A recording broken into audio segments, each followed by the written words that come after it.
Monsieur le président, monsieur le ministre, chers collègues, avec l'évolution technologique et la généralisation du numérique, la menace cyber ne cesse de se développer.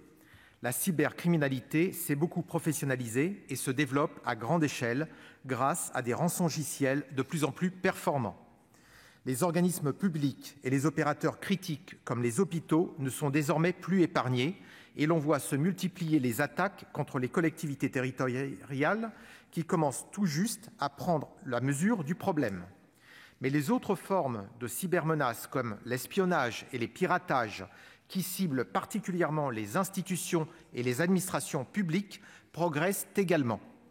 Il nous faut aussi nous préparer aux cyberconflits de demain qui sont déjà une réalité, sans oublier bien sûr les opérations de désinformation transitant sur les réseaux qui cherchent à déstabiliser les démocraties, voire à déclencher des actes terroristes. Face à cette menace cyberprotéiforme, l'Agence de sécurité des systèmes d'information, l'ANSSI, joue depuis 10 ans un rôle essentiel. Sa montée en puissance a permis de renforcer la protection de l'État et des opérateurs critiques, mais elle a aussi contribué à la prise en compte du risque numérique par les opérateurs privés et les particuliers. Ainsi, l'agence participe notamment au groupement d'intérêt public ACIMA, qui mène des actions tout à fait essentielles de sensibilisation, de prévention et d'assistance aux victimes d'actes de cybermalveillance. Et si je peux me permettre, je vous recommande la plateforme cybermalveillance.gouv.fr. Vous y apprendrez les gestes barrières numériques et, par exemple, comment et pourquoi bien gérer ces mises à jour. En 2021, l'essaimage de l'ANSSI au pôle cyber de Rennes et au campus cyber dans un immeuble à La Défense sera une contribution significative à la construction d'un écosystème français de la cybersécurité.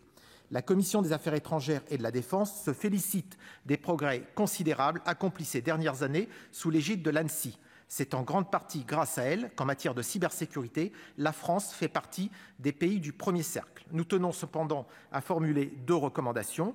Malgré les avancées, les administrations publiques restent dans l'ensemble insuffisamment réceptives au risque cyber et ne prennent vraiment en compte celui-ci qu'après la survenue d'un problème majeur.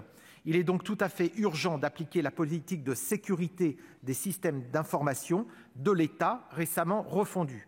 En effet, celle-ci conforte le pilotage de l'ANSSI sur les administrations et permettra, nous l'espérons, d'améliorer la diffusion des mesures préventives. Par ailleurs, nous recommandons d'accélérer la désignation des opérateurs de services essentiels afin d'étendre l'application des normes de cybersécurité à des activités ou fonctions qui, sans être critiques, sont pourtant essentielles à la vie de la nation. On voit la différence en ce moment. La recrudescence actuelle des cyberattaques plaide en ce sens.